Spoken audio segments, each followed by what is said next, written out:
Buenos días, buenas tardes, buenas noches. Bienvenidos a un nuevo episodio de Aquí se habla libertad, arrimados como siempre al Mingo TV, el canal que corre por YouTube y que es de José Domingo Blanco y Erika Mendoza Tobar.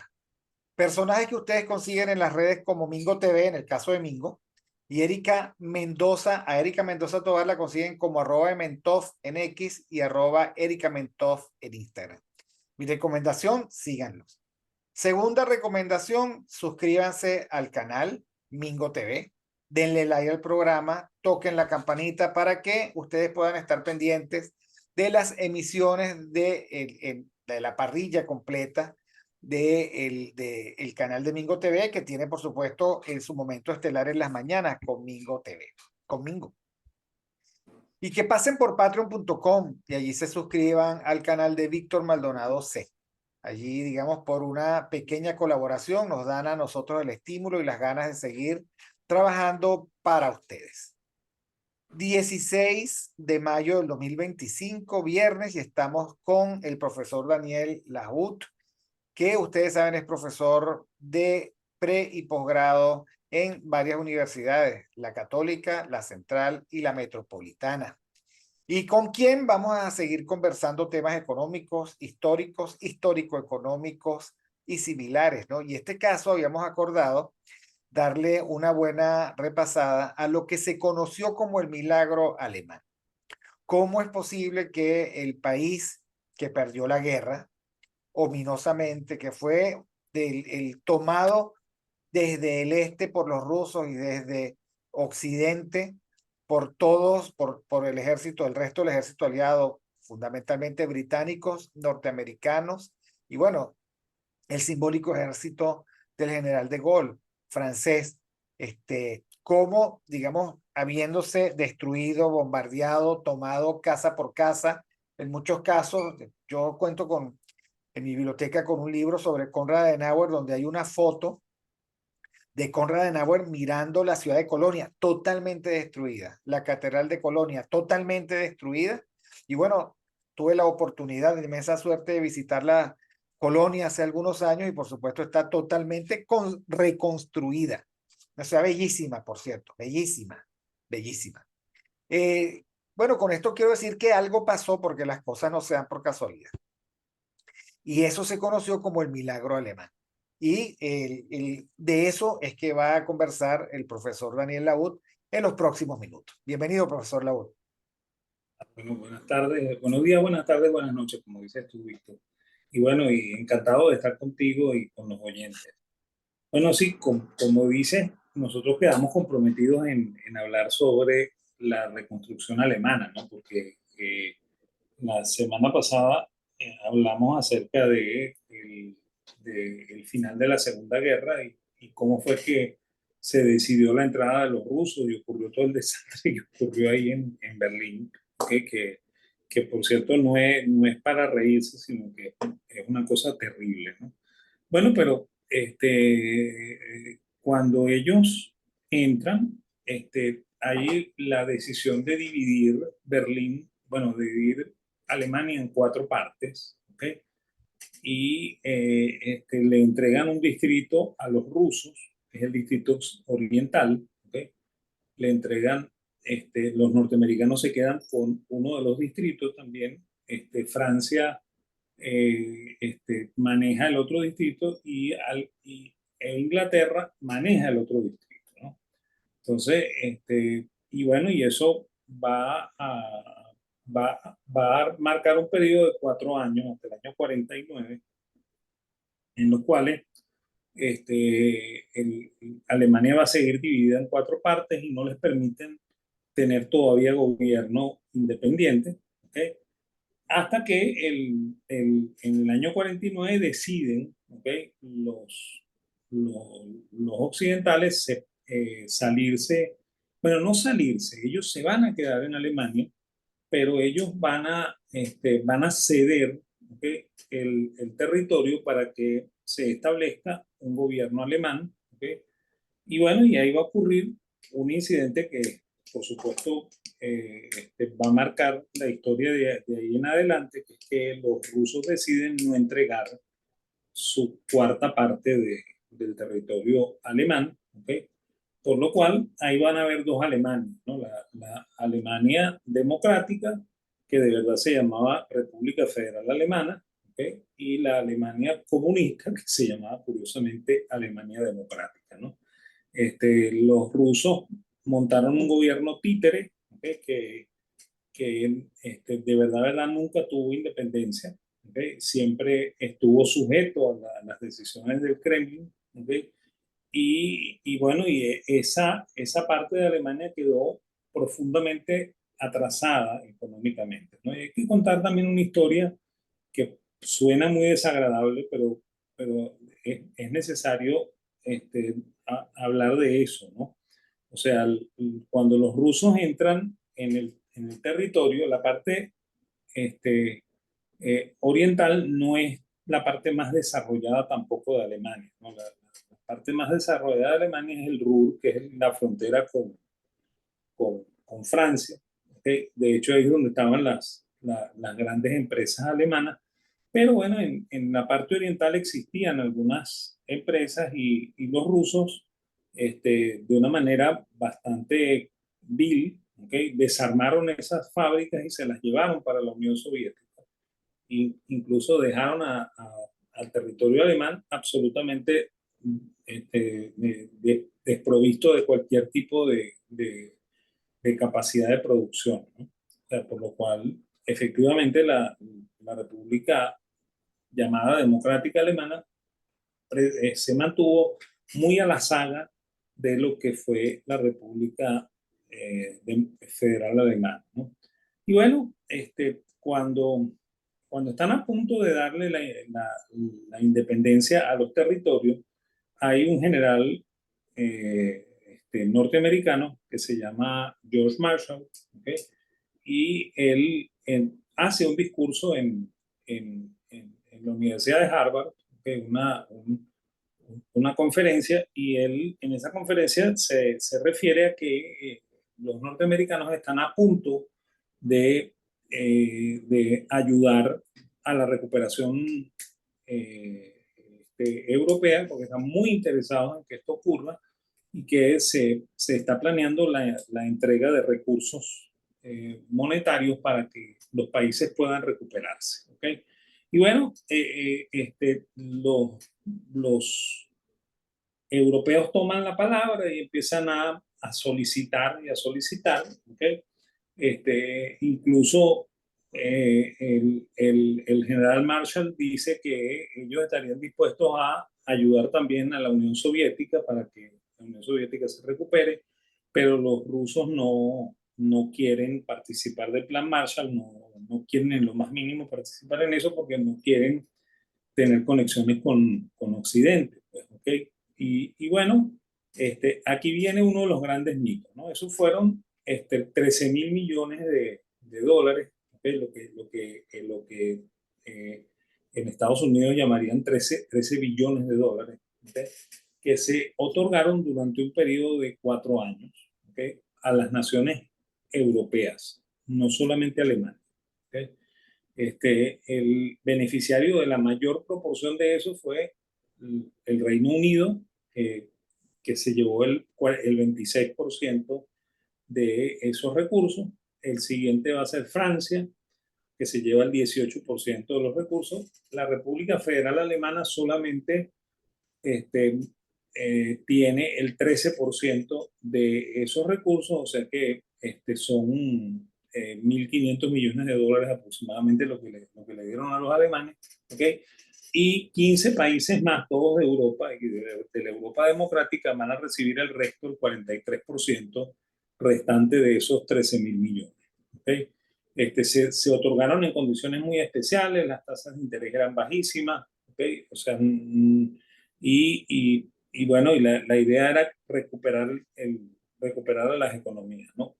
Curiosamente, como Alemania es la que recibe menos, porque recibe, bueno, menos de las tres primeras, ¿no?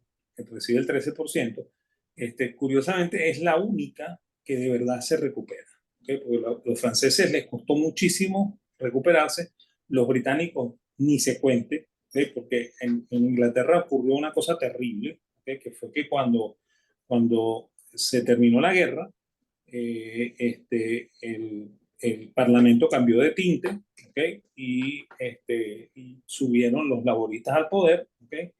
Y bueno, yo cuando estaba haciendo mi tesis doctoral leí una cosa muy curiosa que escribió Enrique Pérez Dupuy, que dijo que Marx nunca llegó a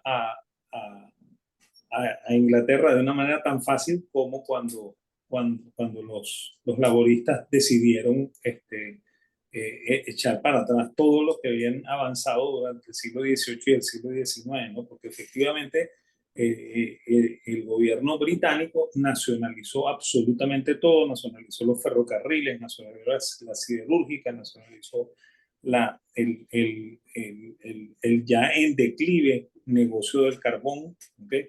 Y bueno, y Inglaterra, a pesar de que recibió el mayor monto del plan Marshall, no logró recuperarse, ¿no? Y de hecho, se vino a recuperar, ¿okay? Fue con el gobierno de la señora Thatcher, imagínate tú, ¿okay? O sea, en los 80, ¿okay? O sea que del 47 hasta del 46 hasta 1980, Inglaterra lo único que hizo fue caer, ¿okay? Y caer, ¿okay? Fue terrible, ¿no? ¿Okay? Francia sí logró recuperar algo. Hay que recordar que el gobierno que sigue después de la Segunda Guerra Mundial es el gobierno del general de Gaulle, ¿okay? Y el general de Gaulle sí estaba interesado en que se mantuvieran los valores democráticos, ¿okay?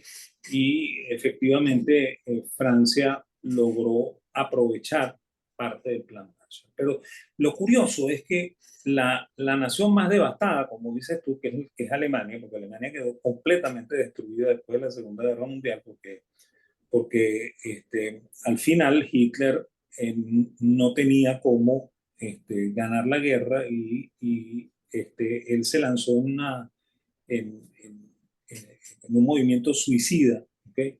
Para acabar con todo, ¿okay? Porque el hombre estaba tan desquiciado que me imagino, ¿okay?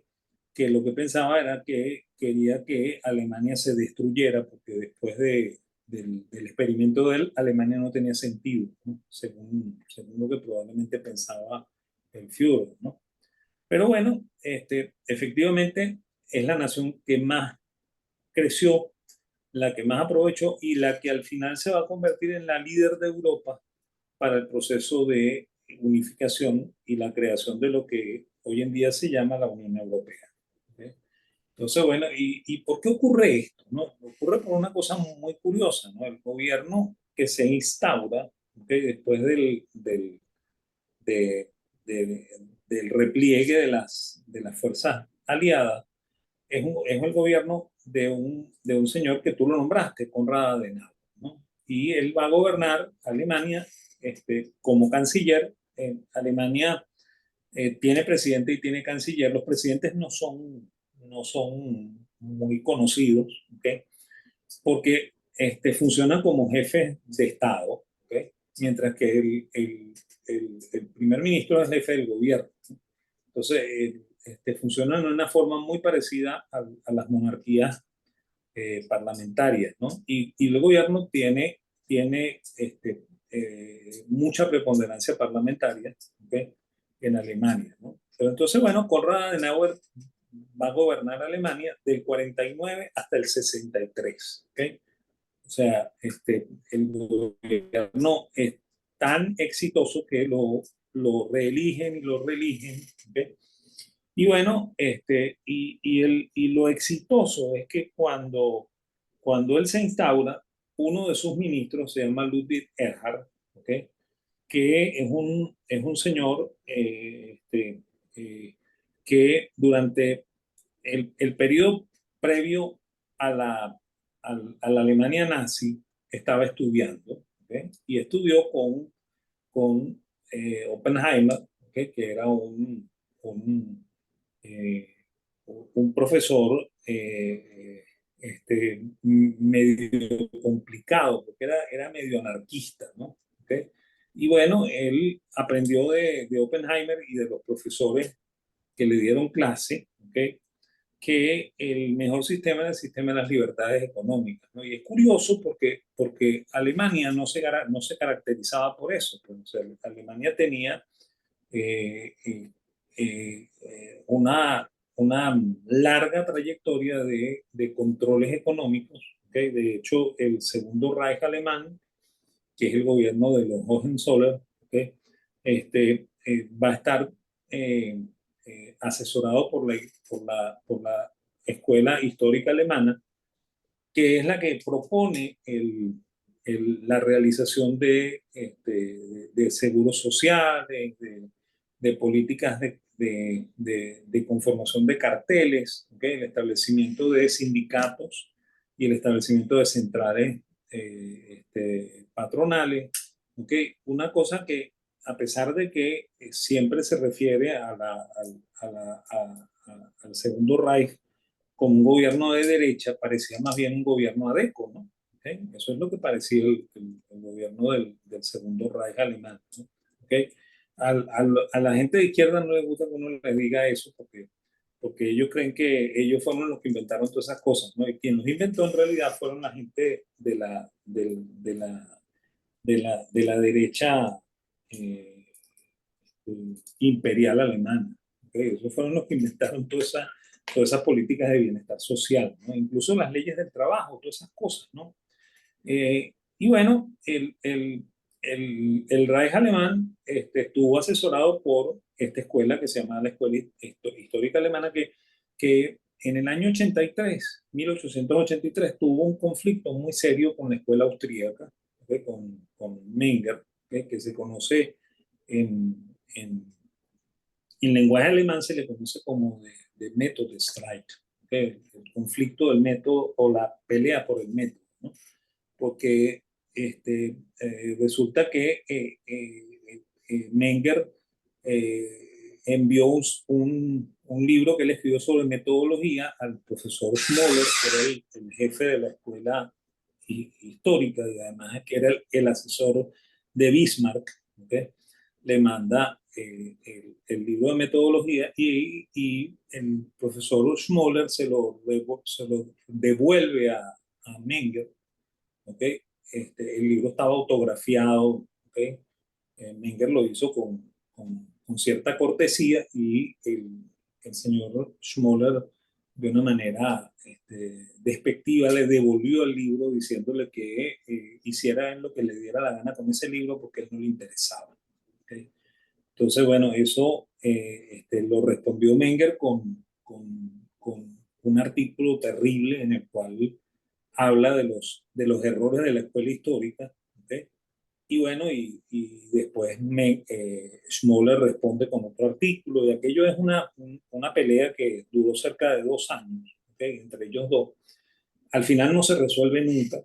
¿Okay? Yo siempre yo escribí un trabajo sobre metodología este año que me publicaron, y yo ahí digo que lamentablemente hay que reponer la discusión sobre el método en economía, porque eso no se resolvió nunca y creo que sería buena idea que revisitáramos ese evento de 1883.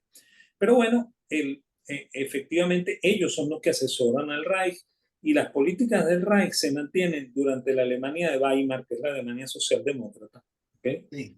Y se mantienen también durante la Alemania nazi. ¿Okay?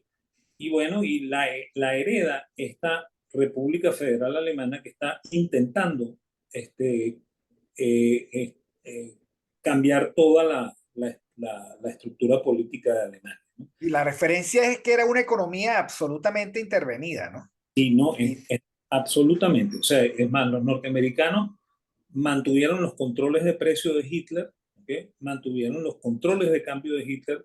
Eso hay que decirlo también. La Alemania nazi tenía un gobierno que también parece cualquier cosa de las que hacemos nosotros aquí en Venezuela, o sea, un control de cambio con cerca de 15 tipos de cambios diferenciales, ¿okay? Controles de todos los precios, ¿okay? porque por supuesto era una economía de guerra, ¿ok? El gobierno alemán era más socialista que cualquier otra cosa, aunque siempre se le decía de derecha, ¿ok? Y mira, hay una cosa que yo no comenté cuando estaba hablando de la escuela histórica, ¿no? Hay otro señor de apellido Oppenheimer, que no es el mismo profesor Franz Oppenheimer que le dio clase a Edgar, que es un publicista. El apellido Oppenheimer es un apellido judío, ¿okay? O sea, es un apellido que normalmente quien lo usa en Alemania es porque tiene, apellido, tiene origen judío, ¿no? Entonces, este señor se llamaba Bernhard Oppenheimer, ¿okay? Él escribió un folleto, ¿okay? En el año 87, si mal no recuerdo, 1887, que se llama Das Kathedren Socialista, ¿okay? Porque él llama a los señores de la escuela histórica, ¿okay? Lo llama los socialistas del pupitre, ¿okay? O sea, los socialistas de cátedra, ¿no? Y entonces él se burla, él es un liberal alemán, que de las políticas que están implementando estos señores que parecen que fueran más marxistas que otra cosa, ¿no? ¿Okay? Y como comento, eso se va a preservar durante todo el gobierno, durante la Alemania de Weimar, durante la Alemania de Hitler, ¿ok? Y bueno, y entonces llega Erhard al poder con Konrad Adenauer, y Erhard que tiene la educación dada por Oppenheimer, que es este profesor alemán, ¿okay? Que por supuesto dio clases durante la Alemania de Weimar, pero cuando llega Hitler al poder, a él lo sacan del, de la universidad, en el gobierno alemán, se evitaba a toda costa que se enseñaran según el criterio de los nazis, todas ese conocimiento degenerado, así era como llamaban ellos a todo lo que tuviese origen judío o origen liberal. Entonces, bueno, este señor Oppenheimer educó a Erhard, y Erhard es el ministro de Finanzas, ¿okay? Y ellos le entregan el poder el día 23 de abril del año 1949, es un viernes, el día que les entregan el poder a los social cristianos, porque Adenauer es social cristiano, ¿okay? Y, bueno, y Erhard también, ¿no? Entonces, bueno, Erhard eh, eh, discute con, con, o sea, ellos tenían claro que la idea era liberar la economía, ¿no? Entonces, en ese fin de semana, Erhard emite unos decretos según los cuales se elimina el control de cambio, según los cuales se eliminan los controles de precios, ¿okay? Y él está apostando a que Alemania se va a recuperar, ¿okay? Producto de esa apertura económica, ¿no? Y bueno, y en efecto, ¿okay? El lunes en la mañana, eh, este, el, ¿cómo se llama? El jefe del comando norteamericano se reúne con el equipo de gobierno de Adenauer y le dice a Adenauer que ellos tienen que inmediatamente volver a colocar los controles porque ellos tienen serias informaciones de sus profesores de que eso no podría ser soportado por los alemanes, que ellos van directo a un desastre. Y ahí va a ocurrir una cosa bien curiosa, ¿no? El señor Adenauer, ¿okay? Y el señor Erhard le van a decir al general norteamericano que ellos no van a quitar los controles, ¿okay? Que ellos están seguros de que eso es lo que le hace falta a Alemania para recuperarse, ¿okay? Y en efecto iba a pasar una cosa que también hay que dejar bien en claro, porque Que no fue, la profesor, gente cree tan en meses, el fueron meses. momento culminante. En el momento culminante se desconectó, ya va. Van a dejar en claro que, Ok, o sea, se rebelan bueno, ante la autoridad militar porque era sí, una bueno, nación ocupada para todos ellos los efectos. ellos dicen que ellos no van a quitar los controles, que ellos van a perseverar en su posición porque ellos consideran que eso es lo que le hace falta a Alemania Y bueno, y yo comento que hay que aclarar que durante los 3 primeros meses, Alemania sufrió una inflación muy fuerte, ¿ok? Porque claro, se estaban ajustando las variables, ¿ok? Y bueno, esa inflación, ¿ok? Provocó que las fábricas comenzaron a producir, ¿ok? Para abastecer el mercado que le estaban subiendo los precios, pues, ¿ok? Y al final de los 3 meses los precios comenzaron a decrecer, ¿ok? Porque la oferta apareció, ¿ok?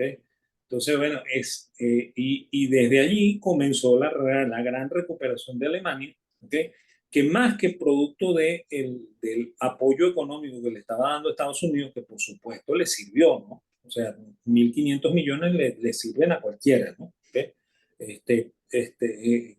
Creció más por las políticas de apertura hechas por Erhard y por Adenauer que por otra razón, ¿no? ¿Okay? Y de hecho, lo que comento, pues, o sea, el gobierno de Adenauer, los gobiernos alemanes son gobiernos de 3 años, ¿okay? Por lo menos en este momento, cuando no se ha dado la segunda unificación, que es cuando la Alemania democrática se una de nuevo a la federal y se forme la gran Alemania que existe hoy, ¿okay? Los periodos son de 3 años, ¿no? ¿Okay? Y resulta que Adenauer va a mandar desde el 49 hasta el 63, ¿okay? O sea, va a mandar durante 15 años, ¿okay? Él solito, ¿no? Con su equipo, y su equipo y de su equipo va a seguir formando parte de Erhard como ministro de Economía, ¿okay? Y que después lo sucedió como primer ministro, ¿no? Como canciller. Final, en el año 63, Adenauer ya está cansado, ya está bastante mayor, ¿okay? Y entonces él se retira, ¿okay? Y el candidato para sucederlo es el mismo Ludwig Erhard, y Ludwig Erhard va a mandar durante 3 años, ¿okay? Es más, yo también tengo que comentar algo, ¿no? Erhard escribió un trabajo sobre esta época, ¿okay? Que es muy interesante, ¿okay? Y Erhard dice que él intentó también quitar este, ¿cómo se llama? Toda la economía del bienestar, porque él consideraba que eso era inaguantable, porque eso tarde o temprano le iba a pesar a Alemania, ¿no? Y hoy en día le está pesando a Alemania, ¿okay? O sea que el hombre estaba claro de que eso no era lo que se debía haber hecho, ¿no? Y Ahora, hay otro aprendizaje, profesor, porque la Alemania actual, después de la Merkel francamente debilitada, muestra que, oye, cuesta muchísimo construir una economía robusta, pero dos o tres decisiones y un mal gobierno la acaban, sí, ¿ok? La exterminan. Y sí, el estado de bienestar alemán es muy fuerte y los errores, o sea, ese sesgo hacia la izquierda, que por un rato incluso los partidos demócrata cristianos están protagonizando, bueno, están dejando a Alemania hay un dicho que es muy vulgar que no voy a decir, pero digamos que con el cuerpo a dos manos, pues, ¿no? Desnudo. Y sí, entonces, eso hay que plantearlo. Ahora, el interesantísimo esto, porque el plan Marshall estaba montado sobre las expectativas y las promesas keynesianas, ¿no? Finalmente, obras públicas para dinamizar la economía, ¿no? bueno, igual que el gobierno laborista británico, ¿no? O sea, el asesor del Partido Laborista Británico era Keynes, ¿ok? Cuando los laboristas llegan al poder, ya Keynes está muriendo, ¿ok? Porque él murió en el 47, víctima de un infarto. Pero las ideas que están en Europa son ideas keynesianas, ¿no? ¿Ok? Y en efecto, eso era lo que le estaban defendiendo los aliados a Alemania, ¿no? De que tenían que preservarse dentro de ese ambiente, ¿no? Y fíjate, Porque Francia, Gran Bretaña e incluso Estados Unidos eran keynesianos, creían en los controles, intervenían en la economía y les parecía horrible el que Alemania no siguiera la receta de ellos, porque claro, por supuesto ocuparon y gobernaron desde sus propias ideas de la economía y de la sociedad. Dos preocupaciones, la otra era la desnazificación que comentábamos la vez pasada, ¿no? sí, Ahora, Erhard aprovecha y Konrad Adenauer aprovechan una fisura en las instrucciones del comandante y por allí se van con la libertad de precios de la noche a la mañana. También hay Y bueno, otra cosa, ¿no? Como la aplicación del modelo de Milei. O sea, que dijo, esto primero va a empeorar y después va a mejorar. sí, bueno, porque es lo que normalmente pasa en los planes de ajuste, ¿no? Pero fíjate, hay una cosa que yo tengo que decir también, ¿no? El gobierno de Erhard va a durar del 63 al 60 del 63 al 66, ¿no? Y después se va a elegir un nuevo gobierno socialdemócrata que lo dirige el canciller Kurt George Kissinger, ¿ok? Y luego ganan ¿cómo se llama? Los Los socialdemócratas demás. y gana Willy Brandt, ¿ok? En el año 69, ¿no? Y eso es bien curioso porque cuando Willy Brandt llega, Willy Brandt intenta echar para atrás todas las reformas de los socialcristianos, intenta volver a aplicar controles y bueno, y ahí va a entrar Alemania en su primera recesión después de la guerra. ¿Ok? Y Así. bueno, eso va a obligar a Brandt a echarse para atrás, ¿ok? Y desde allí los alemanes no vuelven otra vez con esa misma posición hasta después de la unificación, que es lo que estás comentando tú, pues, o sea, que es en el gobierno de la Merkel, pues. En el gobierno de la Merkel es cuando vuelven a meter la pata, ¿no? ¿Ok? Y bueno, y eso tiene mucho que ver con eso de la economía del bienestar, pues. O sea, que el- ningún gobierno puede soportar una cosa como esa, ¿no? Y eso es una cosa que hay que enseñarle a toda la gente, ¿no? Que la gente entienda que el gobierno no puede tener planes de seguridad social para toda la población. ¿Ok? Los planes de seguridad social tienen que ser privados, no pueden ser públicos. Eso no tiene ningún sentido, ¿no? Y de hecho, miren, eso hay que dejarlo también bien en claro, ¿no? Los norteamericanos que les gusta mucho la intervención, les gusta mucho ellos no tienen seguro social. ¿Ok? O sea, la Green Card, esa que ¿cómo se llama? La tarjeta de seguridad social, eso no es un seguro que te va a dar pensiones. ¿Ok? O sea, las pensiones en Estados Unidos son privadas. ¿Ok? Y todos los países deberían tener pensiones privadas, ¿no? El error aquí es que eso, como comenté, lo crean los alemanes del siglo XIX, ¿okay? Que están haciendo el Reich alemán, que están haciendo el Segundo Imperio, ¿okay?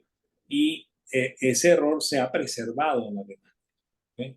Y por supuesto, el resto de los europeos lo han querido copiar, pues, los españoles lo han querido copiar, los franceses lo han querido copiar.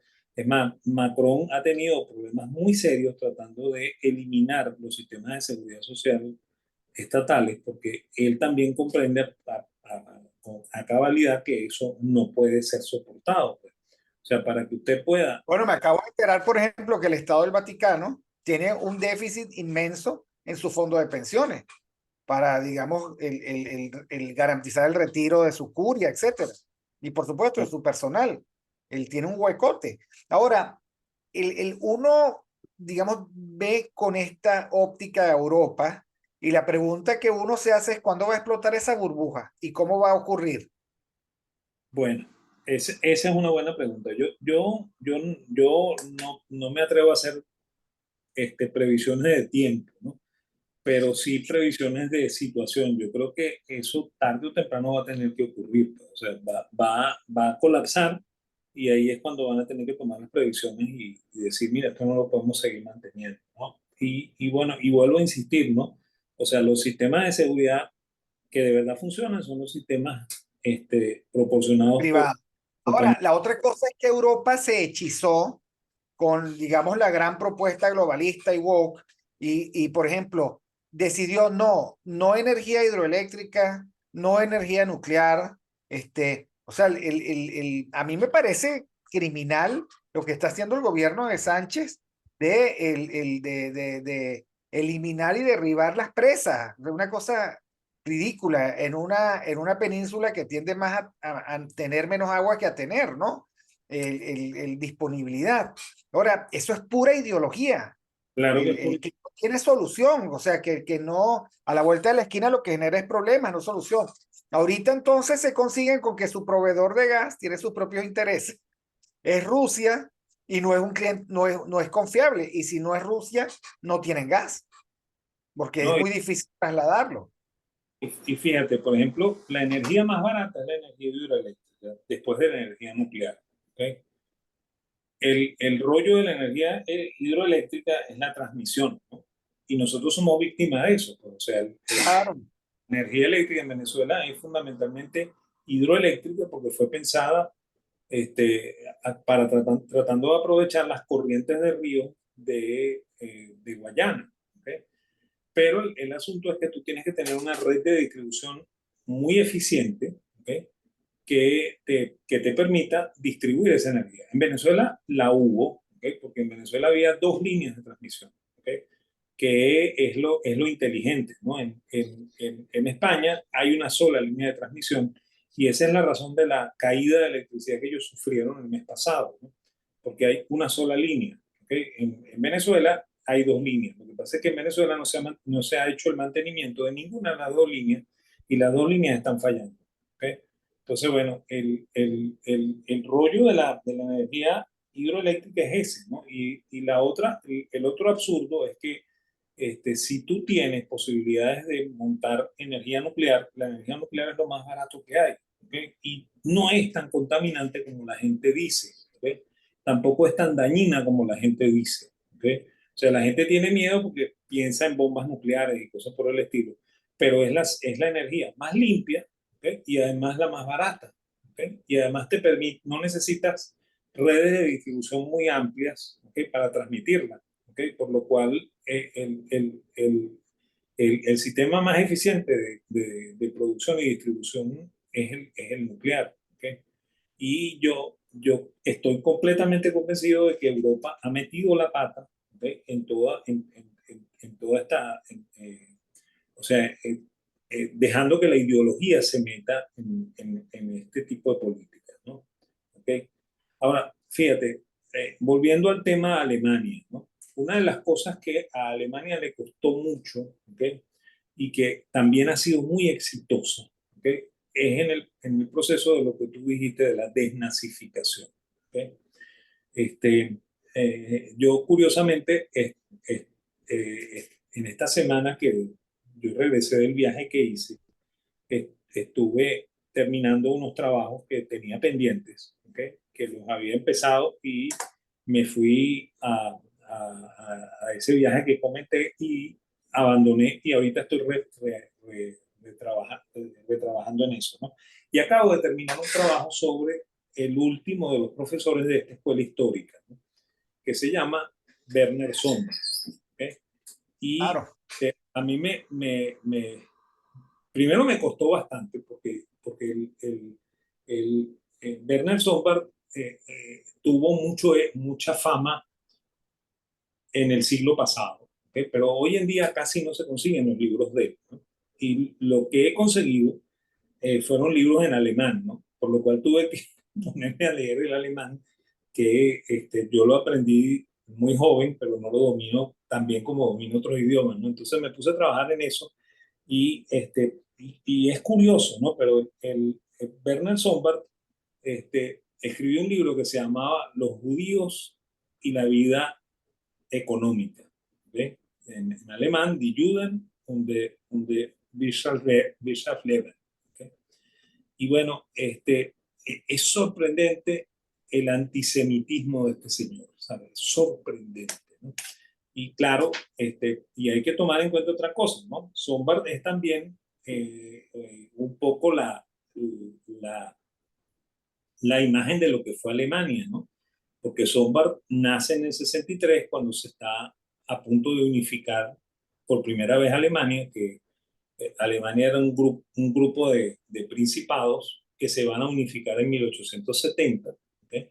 Y bueno, y él participa como joven en ese proceso de unificación, se hace profesor de la escuela histórica. ¿Okay? Y es curioso, pero él fue asesor de la Alemania de Weimar, ¿okay? Y además después fue nazi. ¿Okay? O sea que él representa el devenir de la misma Alemania, ¿okay? En su propia vida, ¿no? Y aunque él muere antes de que termine la guerra, ¿verdad? Zomba muere en el 43, ¿okay? Es bien curioso, ¿no? O sea, el leer los libros de él le da a uno una idea de qué es lo que están viviendo los alemanes, ¿no? Y de hecho, Bueno, hay un libro que yo sí leí de él, que es El Burgués, ¿no? sí, De bueno, Sombart. ese se consigue, ¿sabes? Ese sí se Claro, consigue. ese se consigue. De Lo lo, trajo mucho la distribuidora Estudio en su momento y lo editó Alianza Editorial, creo, etcétera, ¿no? los que se consiguen son ese y se consigue lujo y capitalismo. ¿Okay? Son los que se consiguen. Pero el resto de las obras no se consiguen. ¿No? ¿Okay? Y bueno, lo que te digo, pues tuve que leer uno de ellos en italiano y el otro y los otros tres libros en alemán. ¿No? Tuve que leerme ese de los judíos y la vida económica, me lo tuve que leer en alemán para terminar de hacer el artículo. ¿No? Pero bueno, el asunto es que él representa esto, ¿no? ¿Okay? Y fíjate, hay una cosa que la gente no entiende, no sabe, ¿no? Y es buena idea echarles el cuento para que estén claros, ¿no? Los juicios contra los nazis se hacen en una ciudad que se llama Nuremberg. Y Nuremberg es famosa por una razón muy particular, ¿no? En Nuremberg jamás durmió un judío. ¿Okay? Y esa es la razón por la cual los congresos del partido nazi, ¿okay? Y cualquier actividad apoteósica que hiciera el gobierno de Hitler se hacía en la ciudad de Nuremberg, ¿okay? Porque era un sitio donde no había dormido nunca un judío, no tenía gueto. ¿Okay? Y de hecho, cuando tú entrabas a la ciudad de Nuremberg, tú tenías que informarle a las autoridades que tú cuál era tu religión, ¿no? Y si tú decías que tú eras judío, te informaban de inmediato que tú antes de las 6 de la tarde tenías que abandonar Nuremberg porque tú no podías dormir en Nuremberg. ¿Okay? Y esa es la razón por la cual Hitler tenía una predilección muy especial por la ciudad de Nuremberg, ¿okay? Y era donde, como comento, se hacían los grandes congresos del partido nazi, ¿no? ¿Okay? Y bueno, y curioso, los juicios se hacen en la ciudad de Nuremberg, así como para demostrarle a los alemanes, ¿okay? Que así como esto sirvió de escenario para los congresos, también es el escenario para que nosotros juzguemos a los que cometieron crímenes militares. ¿Okay? Claro. Y bueno, el proceso de desnazificación fue tan exitoso, ¿okay? Que yo recuerdo, ¿okay? Que cuando yo trabajaba en la bolsa, nosotros tuvimos una chica que vino como pasante, ¿okay? De estos programas de pasantías internacionales a la bolsa, ¿okay? Una chica de origen alemán, ¿okay? Y yo hablé bastante con ella, ¿okay? Y ella se refirió al gobierno de Hitler como lo peor que le pudo haber ocurrido en Alemania en toda su historia, ¿no? ¿Okay? Lo cual te ratifica que el proceso como que se cumplió, ¿no? Porque si un muchacho que es joven, o sea, me imagino que esta chica que se llamaba Benedict, ¿okay? Tenía, tendría como 19, 18, 19 años, ¿no? Ella, por supuesto, no vio la Alemania nazi, ¿okay? Y se refiere a ella con desprecio, ¿no? ¿Okay? Por lo cual efectivamente se logró el objetivo de la desnazificación alemana, ¿no? ¿Okay? Eso a pesar de que, por supuesto, hay unos partidos neonazis y cosas por el estilo de gente que está perdida en el limbo, tratando de reponer las glorias de una cosa que no tiene ni pie ni cabeza para decirle que tenga gloria. ¿Okay? Pero en ese caso el proceso fue profundamente exitoso. Así como se logró recuperar la economía alemana, ¿okay? Se logró extirpar ese fantasma en la nación alemana. ¿No? Y ojo con esto, que es que no es solamente el o sea, el nazismo no es una cosa que nace en el año 33, ¿no? ¿Okay? El nazismo estaba en el alma del alemán, porque el alemán Claro, yo siempre aludo al hecho de que Marx escribió un texto sobre la cuestión judía. Sí, Y simplemente era un tema en Europa. O sea, en Europa se había infestado de antisemitismo. Esa es la verdad. Y sí, si vamos muy atrás, en el siglo XIV, que fue el siglo de la peste, Bárbara Tuxman da cuenta de que la gran interpretación social de las razones de la peste era que había judíos y por lo tanto, digamos, los pobres que no morían de la peste los aniquilaban, ¿no? En el caso de los judíos, porque a ellos les imputaban cualquier mal. Entonces, claro, ¿qué hizo Hitler? Sistematizó el odio y lo volvió ideología, ¿no? Una sí, ideología que estaba dispuesto a cualquier cosa. Y allí hay un mea culpa, si no pendiente, casi, de toda Europa, porque es que toda Europa fue y participó y protagonizó ese caldo de cultivo. ¿Ok? sí, bueno, ¿cómo se llama? Y de hecho, tú nombras a Marx en este momento, ¿no? Fíjate, por ejemplo, Marx, él, los primeros años de su vida, él no sabía que él era judío, ¿ok? Porque aquí ocurre una cosa muy curiosa, ¿no? Su papá, que se llamaba Heine Marx, ¿ok? Ese era el nombre real del papá de Marx. Él era abogado, ¿ok?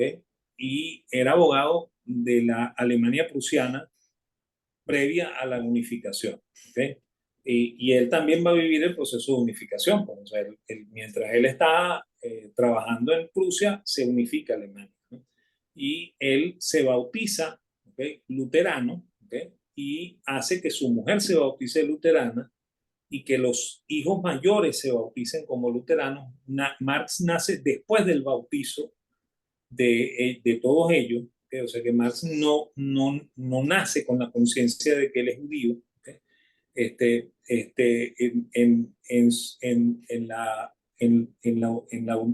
¿cómo se llama? En su casa no había libros de rezo judío, ¿okay? Por lo cual eso estaba fuera de la casa. ¿Okay? Y lo más curioso no es eso, lo más curioso es que el papá de Marx era hijo de un rabino judío. ¿Okay?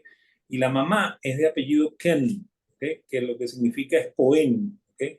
Por lo cual la mamá es de casta sacerdotal, ¿no? ¿Okay? Y el abuelo de Marx, por la parte materna, también era sacerdote judío. ¿Okay? Sin embargo, ellos rompen con toda la familia. Jaime deja de hablarle a la familia paterna. La mamá de Marx, ¿okay? No recuerdo el nombre de ella, rompe con la familia materna. ¿Okay? Y Marx va a crecer sin la identidad judía, ¿no? Y esa es la razón por la cual también Marx tiene un alto componente antijudío, ¿no? ¿Okay? Porque él está siendo, él está criado como si fuese un alemán luterano, ¿no? ¿Okay? Y de hecho, en el Capital hay una expresión bien terrible, ¿okay? Que él dice que un capitalista no es más que un judío circuncidado en lo más profundo de su ser. ¿Okay? Imagínate toda esa expresión, ¿okay? Pero, o sea, el sentimiento antisemita que tiene el mismo libro de Marx. ¿Okay? Y de hecho, Marx se entiende, ¿okay?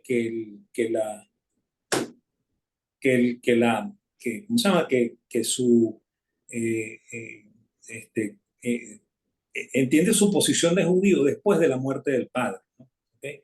Y es curioso, pero uno de los benefactores de Marx, de la gente que mantuvo a Marx, porque Marx no trabajó nunca en su vida, lo que hacía era escribir, ¿okay?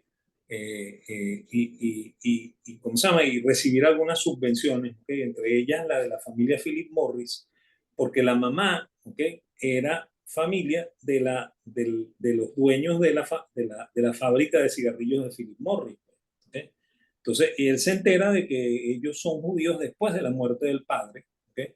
Y entonces él comienza esta relación con la familia Philip Morris solicitando apoyo económico, ¿no? Y la familia Philip Morris efectivamente le envía dinero a este sobrino lejano. Pues, ¿okay? Eh, y eso hay que comentarlo, ¿no? Sin embargo, él va a tener varias expresiones así muy antijudías, ¿no? ¿Okay? que sorprenden, y sorprenden porque su crianza no fue la crianza de un chico judío. Pues, ¿okay? También hay que entender una cosa, ¿no? Los judíos de las naciones de habla alemana, ¿okay? Que son Austria y Alemania, hacia finales del siglo XIX no eran muy practicantes de su propia religión. ¿Okay? De hecho, hubo muchísimos bautizos, ¿okay? De judíos tratando de limpiar un poco ese pasado judío, porque claro, como las naciones no consideraban muy bien a las personas de esa religión, ellos preferían cambiarse, ¿okay? Para seguir viviendo tranquilos en ese ambiente, ¿no? Sin embargo, claro, el fenómeno del nazismo recrudece ¿cómo se llama? El sentimiento de estos judíos de ratificarse como judíos. ¿Okay? Eso hay que entenderlo también. ¿No? O sea, no, este, eh, lo que ocurre en Alemania es producto del mismo proceso de esta civilización europea que, como dices tú, se portó muy mal con los judíos. Pues. Fíjate, yo comento siempre eso en mis clases, ¿no? Le digo a los alumnos que nosotros en el mundo occidental, los que no somos de religión judía, ¿okay? Y es mi caso, ¿okay? este, eh, a veces funcionamos con prejuicios, ¿no? Y hay gente que cree que los judíos todos son ricos, ¿no? ¿Okay? Y eso no es cierto, pues los judíos son gente igual que uno, ¿no? Y hay gente que es muy exitosa, ¿okay? Eso es cierto, ¿okay? Y hay gente que tiene también problemas, ¿no? Y de hecho, los judíos tienen planes de apoyo a Así las es. familias más pobres, ¿okay? que, este, que ellos los guardan en secreto, ¿okay? ¿Cómo se llama? Para no perjudicar a la misma familia que está recibiendo las ayudas frente a la comunidad judía, ¿no? ¿Okay? Lo, Así. lo cual es muy elogiable, ¿no? A mí me parece eso sensacional, ¿no? Y yo admiro mucho al pueblo judío, entre otras cosas, por eso, ¿no? ¿Okay? Y, y bueno, fíjate, eso también aparece en el libro de Sombart. Por ejemplo, Sombart dice que los judíos son ricos ancestralmente, pues, ¿okay? Que son ricos desde la época de Babilonia. Eso es falso.